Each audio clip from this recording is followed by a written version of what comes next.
1, 2장에서 이제 함께 나누실 내용들 말씀하시면 되겠습니다. 용기 읽어봤니? 이 책. 한 번도 저기 뭐야 종원이가 책 혹시 빌려주면은 한번 읽어봐. 금방 읽을 거야. 근데 만화 형식을 갖고 있어서 잘 넘어가지만 내용적으로는 조금 생소하시죠? 생소하신가요? 예. 그리고 이분 책을 제가 선택한 이유 중에 하나가 각 챕터마다 그 각주 부분을 보시면은 고증을 상당히 저명하고 좀 학술적인 저자들의 그 교수님들의 책을 인용을 많이 했어요. 그러니까 연구 조사를 많이 한 내용이에요. 그래서 굉장히 신뢰가 학문적으로 있는 그런 내용을 근거해서 이 책을 쓴 거예요. 그래서 너무 좋은 책입니다. 한때 그 애끌툰인가 그 저도 제가 관심 있게는 안 보는데 기독교 웹툰 사이트가 있어요. 거기서 1등했던 웹툰이에요. 이게 웹툰을 책으로 엮은 거예요. 이게 기독교의 편 어디? 모르겠어요. 한번 찾아봐. 애끌툰 뭐 이게 있을 것 같아요. 저도 그걸 잘 안 봐서. 어떻습니까? 저도 처음에 여기 앞쪽에 그 작가 소개가 나와 있었잖아요. 예. 그 부분이 저도 되게 뭐랄까 정말 좋은 작가다. 그러니까 뭐랄까 이 시대에 맞게 뭐라고 했지? 저도 아직 모르겠는데 온라인에서 이렇게 만화를 올리는 거잖아요. 예. 그러니까 그거를 성경 말씀을 이렇게 올리면서 또 우리의 이 시대에 맞게끔 이렇게 알리는 그 전달자 역할을 잘 하신다 이런 느낌이 들었고 목사님 말씀하신 것처럼 정말 연구해서 이렇게 정말 이렇게 막 전달하는 부분들 그 작가님의 그 마음 태도가 참 좋았었고 그리고 그 작가 자신이 이렇게 하는 거를 통해서 본인이 은혜가 너무 많아졌다 그 얘기가 있더라고요. 아 그래요? 네. 그렇겠다 싶기도 하고 참 좋은 작품이다라는 생각이 들었고 그거를 이렇게 책으로 이렇게 만화로 이렇게 출판하신 거 주변에서 도왔던 분들도 있었고 그런 게 너무 좋았고 이 만화책 자체도 재밌었고 맞아요. 네. 그러니까 곳곳에서 되게 웃겼었고 근데 그 중에 제가 생각했던 게 이 내용 자체도 참 재미있는 관점에서 이렇게 만들어가는 것 같다라는 생각이 들었고 비판적으로 이렇게 비판적으로 하나요? 예. 판사님이라고 하나 이 사판 검사 재밌어요. 이렇게 그 관점에서 이렇게 날카롭게 막 질문하는 부분들에 대해서 또 하몰인가? 하몰. 대답하는 것도 너무 재밌고 68제 손입니다. 너무 재밌고 근데 일반 사람들 저도 그랬었던 것처럼 복음서가 진짜인지 아닌지 그러니까 남편도 그 얘기를 하죠. 그러니까 왜 진짜 그게 만들어지는 얘기 아니냐 그런 옛날의 얘기를 너 믿냐 그런 얘기를 해요. 동화처럼 만들어지는 것 같다라는든가 어디 증거가 없고 그러니까 그렇게 하는데 그런 질문에 대한 답을 이렇게 막 자꾸 이렇게 하는 설명해 나가는 부분도 좋았었고 근데 마가복음 이렇게 쓰여지는 게 그러니까 지금 시대는 막 이렇게 기록할 수 있는데 그 시대는 그런 게 없었고 그 방법이 암기였다라는 게 되게 신선하다. 그렇게 느꼈어. 아 그랬구나. 그러니까 암기를 해서 전승이라고 했죠. 그저 광고가 아니고 막 이렇게 입에서 이렇게 전달이 되어서 그거를 암기해서 나중에 쓰여진 거고 그래서 복음서가 네 개 있지만 거기서 조금씩 달라지는 게 그 조금씩 틀리는 부분이 있다라고 하셨었잖아요. 그게 그럴 수 있는 부분이고. 그렇죠. 그래서 그게 진실이라고 뭐랄까 그 목사님께서 말씀하셨던 게 그 표현 잊어버렸지만 아무튼 그래서 진실하다. 진실함이 느껴진다라고 할까요? 너무 짜맞춘 것 같지 않고 않다. 각각 네. 복음서가 네. 표현들이나 어떤 세세한 네. 내용들이 다 다른 게 오히려 네. 신빙성이 있지 않냐는 네. 측면으로 거꾸로 네. 생각해 볼 수도 있다. 이런 얘기를 한번 얘기한 적이 있었죠. 네, 그 부분이 되게 그 새롭게 알게 된 부분이고 그리고 또 잠깐만요. 뭐 첨언을 하자면은 공동체적 그 암기에서 전승하는 장면에 대해서 네. 이제 하플라사마르라는 그런 거라고 이렇게 했었는데 하플라사마르에 대해서 케네스 베일리라는 학자가 나와요. 그 사람이 중동의 눈으로 본 예수라는 책을 냈고 이제 그분이 이제 한 40년간 중동에서 살았어요. 그래서 중동에서의 문화나 그런 걸 연구를 많이 한 거예요. 그리고 그 전승이 그대로 아직까지 있다는 거죠. 그래서 아마 그런 식으로 했지 않았을까. 저도 근데 그림으로 설명을 해주니까 더 좋더라고요. 저는 구전되었다라는 것까지는 알고 있어요. 그런데 그렇게 공동체적으로 한 명의 제일 어른 되는 사람이 선생님의 역할을 하고, 그러니까 자기는 오랫동안 외워왔고 자기도 선대로부터 전해받았고, 그래서 자기가 후대에 틀리게 말하는 사람들을 수정해 가면서 그림으로 그걸 딱 이렇게 앉아 있는 모습 그려주니까 더 이해하기가 쉽더라고요. 그러면 정확성이 보장이 되지. 그렇게 하면 납득이 되는구나 하는 생각을 좀 해보게 됐습니다. 네. 또. 그렇게 누군가가 전달을 하는데 그거를 잘못이 있으면 바로 공동체가 이렇게 수정해 준다라는 게 네네. 저도 마음에 와닿고 그리고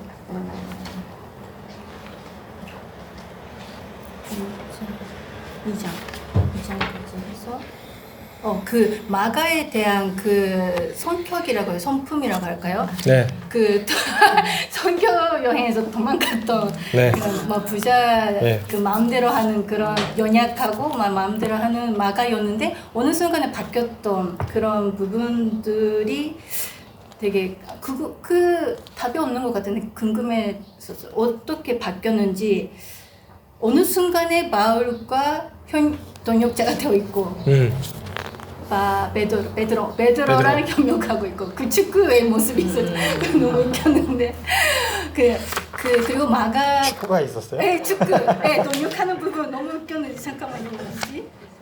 한 72페이지? 참 네 여기 재밌게 잘 해놨다 이 사람. 그러니까 이런 것도 너무 웃기고 재밌고 그러니까 자세히 보면 재밌네요. 네. 그러니까 어느 순간에 그렇게 동역하고 있는 모습들이 있었고 그 마가 복음을 쓰게 되는데 그 다른 복음서와 달리 표현 방법이라고 할까요? 터프하게 한다, 터프한 스타일이다, 막 이렇게 이런 부분들도 재밌었어요. 네. 그 누가복음의 1장부터 4절인가요? 그 서론 부분에 보면은 데오빌로 각하에게 내가 조사한 것을 잘 설명해야 된다. 뭐 이렇게 하면서 시작이 되잖아요. 서론이. 그걸 보면은 이제 철저하게 누가도 조사한 내용을 바탕으로 그걸 설명하려고 그랬어요. 예수 사건에 대해서. 근데 동일한 관점이 마가에게도 있었던 거죠. 그러니까 그런 내용은 마가에는 없어요. 그래서 누가복음 1장의 서론이 굉장히 중요한 부분이에요. 성경이라는 게 막 이렇게 경배해야 될 책으로 우리가 일단은 생각을 하는데 그에 앞서서 처음 쓰여졌을 때의 모습을 생각해 보면 데오빌로 각하에게 예수 사건에 대해서 전달하고자 하는 목적으로 이 일을 자세하게 미루어 살핀 나도 이 글에 대해서 붓을 든 사람이 많았는데 나도 붓을 들어서 쓰기를 시작을 했다. 이게 성경의 시작이었다는 거죠. 그래서 그런 걸 생각해 보고 마가도 그런 의미에서 이게 거칠었다. 이거에 대해서 윤희연 집사님도 그 표현에 대해서 좀 꽂혔더라고요. 싸가지 없다. 여기 한 표현이 나오는데 마가가 싸가지 없었다 이렇게 얘기를 하는 표현이 재밌었나 봐요. 그래서 어제 웃으면서 얘기를 했었는데 사실은 솔직하게 정확하게 좀 전달을 하려고 했었던 것이 아닌가. 거기서도 뭐 가감 없이 뭐 이런 표현 하니까 하모리 어떻게 하셨어요 하면서 막 이렇게 감탄하는 장면이 나오는데 그랬지 않았는가 싶습니다. 아무튼 축구는 거의 3장에 나오네요. 그 2장까지인데 네네. 그 터프하다 네. 그런 마가에 대해서 조금 알게 된 거 좋았습니다. 네, 알겠습니다. 그래요. 종환이 한번.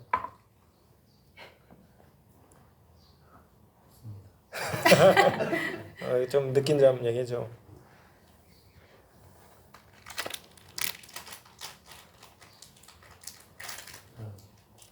땅에서 하늘로 그게 아니라 이제 아예 새롭게 밑으로 땅을 만들어. 맞아요. 그 약간 뒷부분이긴 한데 그래도 저도 여기다가 메모해놨던 좋은 부분이었어요. 4장 마지막 부분이긴 한데 굉장히 중요한 부분이에요. 땅 신학이 중요해요. 육체, 성육신 신학이 굉장히 중요해요. 성육신적 교회라는 책이 있는데 예수님 성육신 하셨죠. 그리고 예수님 시대에 왜 그렇게 고기를 잡수셨고 만져보라 그러고 부활하신 예수께서 불을 피워뒀다 그러고 왜 그렇게 그런 장면을 써놨냐면 사실 그 시대에 예수님이 이분법적으로 이제 육은 악하고 그런 악한 육으로 예수님이 오셨을 것이다를 부정하는 집단들이 있었을 거예요. 그래서 그렇게 복음서에 보면 예수님이 부활하신 예수님이 육체적 어떤 일들을 하신 거를 숨을 내쉬면서 요한복음에 그런 표현까지 있어요. 숨 내쉬는 것까지 써놓을 이유가 뭐가 있어요. 헌금통 옆에서 숨을 내쉬면서 말씀하셨다. 사실이었고 예수님은 숨을 내쉬는 존재였고 그 현장은 그렇게 생생했다라는 얘기를 한편 하는 것 같다는 생각이 들거든요. 저는. 그런데 땅 신학이 사라지는 거예요. 그 당시 교회에서도 그리고 지금도 신앙 좋으려면 어떻게 해야 됩니까? 교회에서 사셔야 되고 계속 해야 되고 이렇게 해야 되고 이렇게 해야 되잖아요. 이게 땅 신학이 사라지고 하늘 신학, 하늘만 바라보는 신앙으로만 자꾸 가는 거거든요. 그거를 다시 땅을 일상으로 얘기한다면 하늘은 천국이고 예배고 우리가 경건 활동으로 이렇게 좀 얘기할 수 있어요. 근데 예수님은 사실은 하늘 보좌를 버리고 땅으로 오셨거든요. 육신을 입고. 그걸 성육신을 생각해 보면 교회가 어디로 나가야 되는가, 성도가 어떤 신앙을 해야 되는가를 우리가 알 수 있는 대목인 거예요. 그래서 종환이는 다 이렇게 좋은 얘기를 하나씩은 잘 해줍니다. 네. 또 다른 분, 우리 김민혜 집사님 한번. 저도 좋았어요. 이렇게 지식적으로가 네. 이게 진짜 쓰여준 이렇게 생각해 본 적이 없었던 것 같아요. 그냥 저 너무 이제 자연스럽게 계속 노출이 되어 있으니까 막 이게 진짜 쓰여져 이렇게 이런 일들로 쓰여졌구나. 그래서 이제 이게 시리즈가 있더라고요. 네. 주문할 때 이제 사야도 워낙 책을 좋아해서 네. 같이 주문을 해서 사야가 다 읽었더라고요. 저보다 더 오, 빨리 그러셨어요? 읽는 다. 아이에게도 이런 거를 먼저 그런 의심이나 고민들이 생기기 전에 알려주는 것도 참 좋은 일이다라고 생각이 들었어요.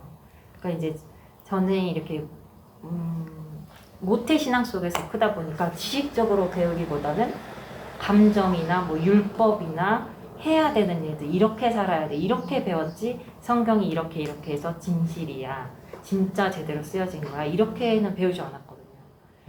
근데 그거를 애들이 질문하기 시작할 겁니다. 우리가 자연스럽게 문화로 습득한 것과 달리 우리 아이들은 그 정도가 아닐 수 있잖아요. 뭐 다 케바케니까 상황에 따라 다르고, 또 요즘 시대의 위협이 개인주의, 또 뭔가 물질 만능주의, 그리고 모든 것들이 과학 절대주의, 뭐 이런 시간이잖아요. 상식적이지 않잖아요. 상식적이지 않잖아요. 사람이 부활한다는 게.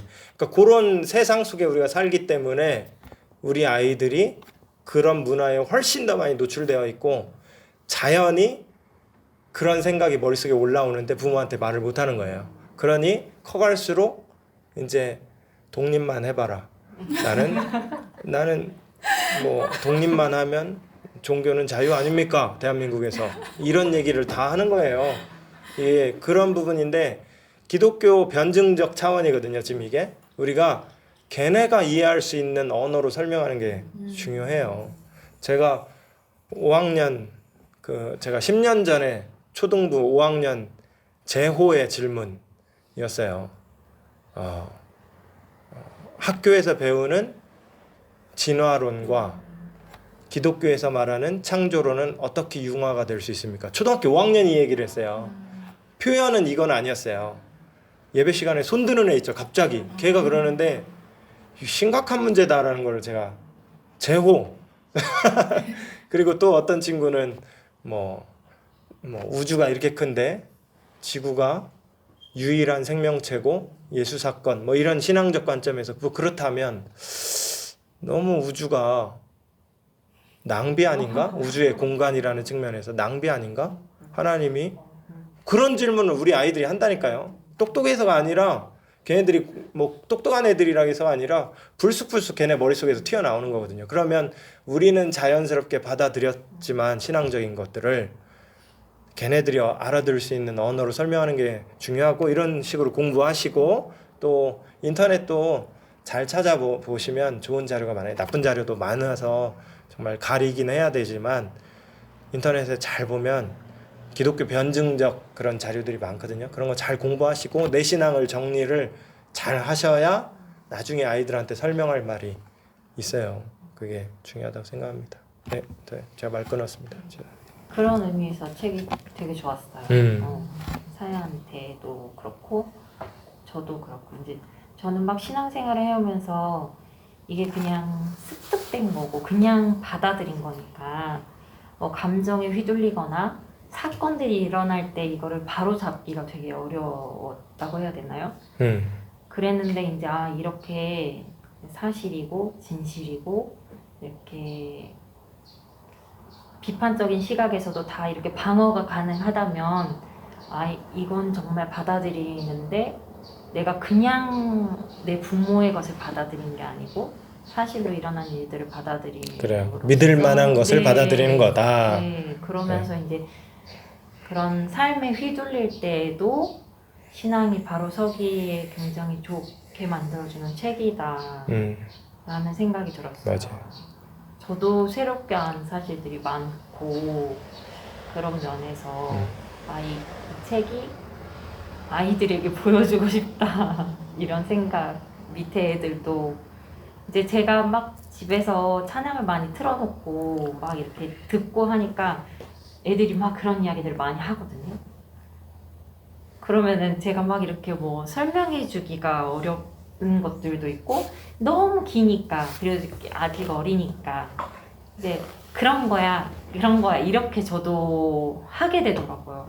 근데 그 아이들이 한글을 이제 배우고 깨치고 하면 이 책을 먼저 읽어주고 싶다 이런 생각을 많이 했어요. 잘 알려줄 필요가 있습니다. 나중에 남편한테 보여주고 싶어요 저는. 맞아요. 믿을 만한 것임을 알려줄 필요가 있습니다. 도움이 될 거예요. 이런 걸로 무조건 이렇게 증거를 내민다고 늘 설득되는 건 아니에요. 불신자가 믿을 마음이 있고 또 우리가 또 하나님의 하시는 일들이 또 있잖아요. 그러니까 이런 거가 있어도 안 믿는 사람은 안 믿는데 근데 우리는 우리의 준비를 좀 할 필요가 있다는 거죠. 준비를 할 말들을 잘 정리하고 기독교 신앙이 여전히 이 시대에도 유효한가에 대한 질문에 대한 답변을 어느 정도는 갖추고 있어야 된다라는 겁니다. 네, 또 다른 분들.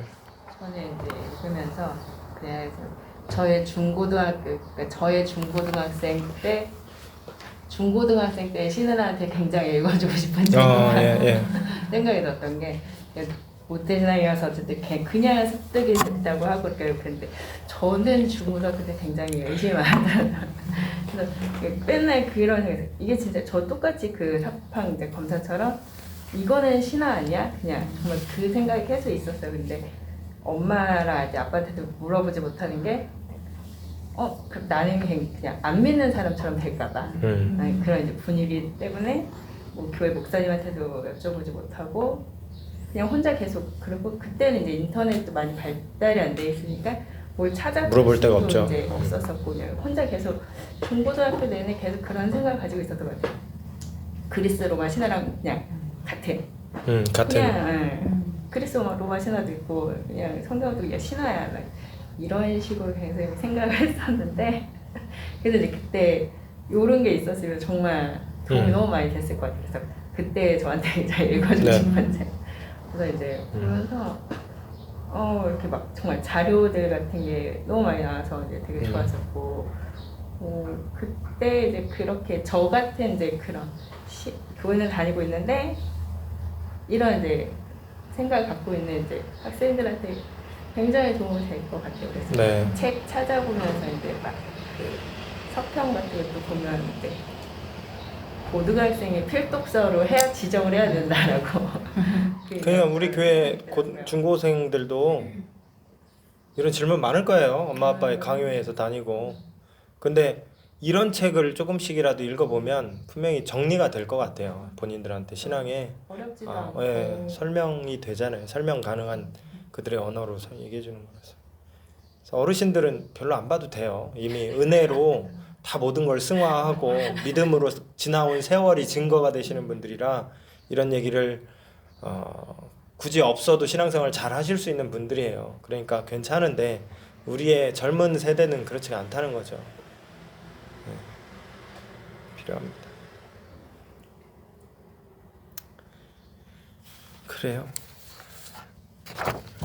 되게 이정환 권사님 한번 얘기하실래요? 아니면 넘어갈까요? 저는 1, 2과에 있어서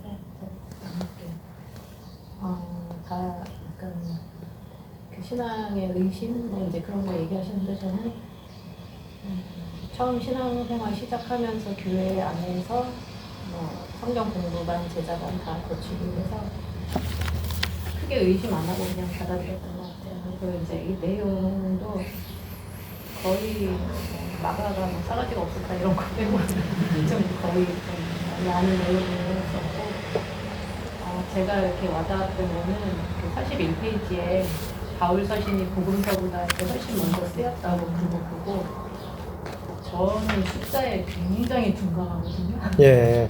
정말 좀 그런데 이렇게 보면서 그래? 그러면 내가 그 복음서랑 바울 서신서를 연구를 한번 봐야지 이러고 그리고 성경 공부반 이렇게 할 때도 숫자가 나오면 머릿속에 그냥 일단 패스해요. 내가 필요해야지 이제 받아들이는 쪽인데 찾아봐야지 이러고서 이제 못 찾아봤어요. 안 찾아봤죠. 이러고서 이제 그냥 지나갔는데 이거를 그러니까 저는 이제 그 내용에 꽂히더라고요. 바울이 그러니까 마가도 자기가 그러니까 자기 내용을 쓴 게 아니잖아요. 들어서 썼는데 바울도 베드로랑 같이 하면서 충분히 복음서를 쓸 만한 그런 입장이었을 텐데 왜 안 썼을까? 바울이라 그러면은 어떤 배운 것도 많고 정말 그 문체력도 뛰어나고 오히려 다른 복음서를 쓸 수 있지 않았을까라는 생각을 했었어요. 근데 만약 바울이 복음서를 써야 된다 그러면 복음서는 그냥 사실대로만 있는 거 쓰잖아요. 다 사실이지만 어떤 실제 일어났던 것들을 바울이 어떤 식으로 표현을 할 수 있었을까? 거기에 자기 거를 어떤 걸 더 가감을 한다고 하면 그건 복음서에서 조금 또 더 나가거나 뭐 그런 거 아닐까라는 생각이 들어서 바울이 복음서를 안 썼다는 게 되게 바울은 정말 되게 겸손하고 그러니까는 이제 뭐 좀 그런 생각들을 많이 했어요. 그러면서 마가복음도 다른 복음서보다 제일 먼저 쓰였잖아요. 바울과 마가 같은 사람이 있었기 때문에 만약 이 사람들이 복음서를 안 썼다면 누군가가 쓰긴 했겠지만 마가가 먼저 복음서를 쓰고 또 다른 복음서들 나오고 바울이 뭐 이런 역할을 하고 이런 거를 이제 생각을 하게 되면서 누군가는 무슨 일을 하기 위해서 선구자적 역할을 항상 감당을 해야 되는구나. 그래서 마가와 바울이 이런 역할을 했겠구나라는 그 생각들이 그래요. 알겠습니다. 그 붓을 든 사람이 많았다라고 얘기하잖아요. 누가복음 처음에 보면 그러니까 복음서가 사실은 더 많았어요. 붓을 든 사람이 많이 있었고 우리가 알고 있는 것 중에 도마복음이라고 있잖아요. 그거는 외경도 아니고 위경이라고 얘기하는 잘못된 뭐 그 이후에 그 아까 얘기했던 그런 이원론적인 육은 악하다라는 그런 영지주의적 기반에서 쓰인 게 도마복음이긴 한데, 도마복음도 있고 다른 뭐 서신서나 복음서들이 있어요. 그런데 지금 4개의 복음서만 성경에 실려서 우리에게 전승이 되고 있죠. 그럼 이게 성경으로 받아들여지기 시작한 시점이 있었어요. 그러니까 처음부터 성경이다라고 쓰고 나서 성경으로 다 이렇게 된 게 아니라 어느 시점에 그게 성경이 된 거예요. 그런 걸 좀 생각을 해보시면 예. 자연스럽게 사람들이, 제가 뭐 그전에도 말씀드렸듯이 이 글을 돌려보기 시작한 거예요. 예수님 얘기가 이 얘기, 그리고 자연스럽게 그 외에 잘못된 정보들은 배제되기 시작을 한 거고요. 그리고 교회가 390 몇 년도에 카르타고 공의회에서 이제 성경을 66권을 딱 인준을 해요. 이게 하나님의 말씀입니다. 근데 이거는 그들 공의회가 정한 거이기도 하고, 동시에 이미 많은 사람들에게 대부분이 논란의 몇 권을 빼고는 대부분이 이거는 하나님 말씀이야 라고 다 받아들이고 있었어요. 그래서 그러니까 아마도 한 200년쯤 지났을 때, 그러니까 AD 200년쯤 지났을 때부터는 성경이 사람들에게 성경으로 불리기 시작한 거예요. 그게 받아들여지기 시작했고, 그게 확실하게 인준된 거는 400년경에 그 교회들의 모임, 공의회가 열렸을 때 거기서 성경이 확정이 돼서 지금까지 우리에게 전승이 되게 됐다라는 것이죠. 그런 거 보면은, 그러니까 우리가 하나님 말씀이라고 여기는데 하나님 말씀이 우상이 될 수 있나요? 될 수 있다고 봅니다, 저는. 그러니까 그런 측면에서의 의미를 잘 살펴봐야 되는 거예요. 어떤 사람은 이런 식으로 우상화해요. 제가 성경책이 이렇게 있는데 위에다가 이렇게 올렸거든요. 신방 중이었어요. 요거를 살짝 이렇게 치우시더라고요. 자기 마음 불편한 거예요.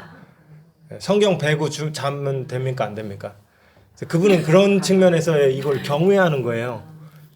이런 측면이 있을 수도 있고, 어떤 면에서는 바리새인들이 범했던 실수와 같이 문자적인 접근으로서는 굉장히 존중을 하나 의미적인 측면에서는 하나님의 뜻과는 전혀 다른 곳으로 가고 있는 그런 식의 우상 숭배가 될 수 있어요. 아전인수격의 해석들, 내 원하는 대로의 해석들 있잖아요. 하나님의 뜻은 부모를 공경하라는데 10계명에 고르반 하나님께 드렸습니다. 엄마는 그냥 하나님께 드렸으니까 그냥 참고 사세요. 이게 예수님이 비판한 바리새인들이었잖아요.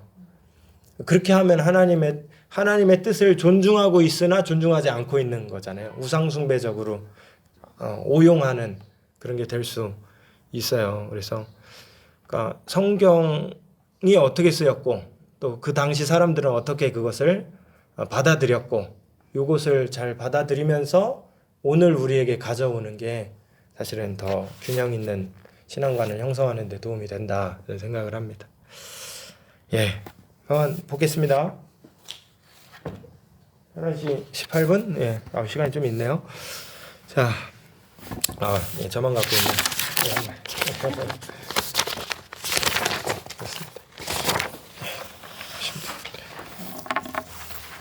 제가 좀 정리한 거고 1, 2장까지만 한번 볼게요. 처음에 서론 부분에 이제 성경 역사성을 불신하고 있었죠. 사판 검사가 왜 그랬는가? 일단 예수 사후 40년 후에 쓰였다는 거죠. 그만큼 공백이 있는 동안에 정보 전달이 정확히 안 됐을 가능성이 있지 않느냐. 그리고 성도의 타락상을 볼 때 이게 사실 가장 큰 성경 역사의 반론입니다. 왜 그렇게 남편들이 기독교를 싫어합니까? 왜 그렇게 가족 친척들이 기독교, 우리나라 사람들이 비신자들을 구원하기가 왜 이렇게 저 교회를 초대하기 힘듭니까? 교회가 잘못하고 있잖아요. 맨날 뉴스 나오는 거 보면은 나쁜 짓 많이 나오잖아요. 그리고 역사적으로도 살펴보면, 그러니까 최대의 약점이랄까요? 성도들이 잘못 산다, 말씀대로 살지 않는다라는 측면이 최대의 약점인 것 같아요. 근데 뭐 예수님은 또 우리 쪽에서의 변명은 물론 그 말이 맞고 우리가 죄송하다 말씀드려야 되는 게 맞고, 또 하나의 그냥 변명을 하자면 우리도 사람이고 연약해서 주의 말씀대로 살지 못할 때가 많이 있고 유혹에 휩쓸려서 살아가는 우리도 똑같은 죄인입니다. 그런 예수님은 병자, 환자를 찾으러 왔다 그랬잖아요. 의사신데 의사가 건강한 사람을 찾는 게 아니라 환자를. 그러니까 사실 죄인들의 집합소였잖아요. 예수님이 대했던 성도들은. 물론 그 죄의 자리에서 떠나야 되는 게 맞아요. 그 다음부터는 그들을 품어주셨고 은혜로 안아주셨는데 그 다음에는 씻고 살아야 되잖아요. 그게 삭개오잖아요. 삭개오는 그렇게 살았잖아요. 그 삶이 요구되는데 성도들이 그 삶을 잘 살지 못합니다. 그게 이제 비신자들이 볼 때는 가장 큰 이제 약점인 겁니다. 우리가 책임이 커요. 사실은 잘 살아야 됩니다. 저도 그렇고 우리가 그렇고 한국교회가 그렇고 세계교회가 그렇습니다.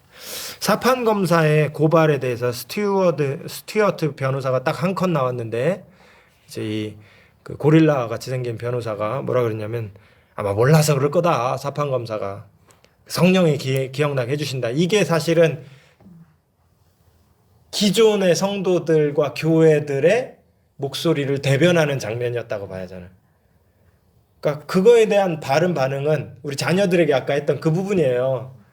야, 너 몰라서 그래. 야, 더 믿어봐. 더 일단 교회 가봐.